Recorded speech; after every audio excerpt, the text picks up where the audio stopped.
Ang dami ng kanyang bulaklak at napakaganda. Ang kulay. Ngayon lang kita nakita. Ilang beses pa ako pabalik-balik dito. Ngayon lang kita napansin. At, aba, ang kulay mo at ang aking suot ay magkaparihas tayo pala ha. Napakaganda mo naman. Ito nga pala si Thymus longicoles na karaniwang kilala bilang steam thyme.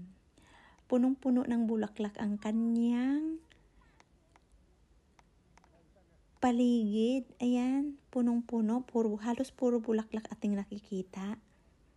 Napakaganda, pati pa yung kulay. Ang ganda.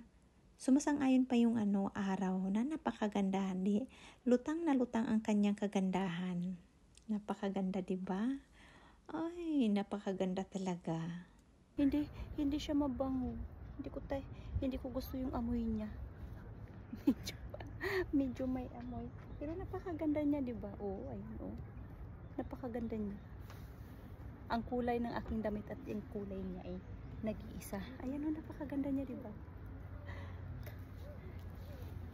Ayan, kasing kulay ng ating damit. Hindi ko alam na magkasing kulay pala kami.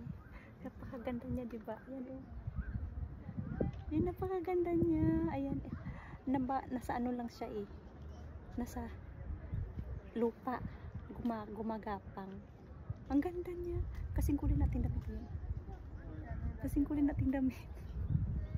Sabi ng matanda sa akin, kung sinadya ko ba daw yung kulay kong suot ngayon at saka kasi mayroon itong kulay at ang damit ko parehas. Sabi ko hindi po.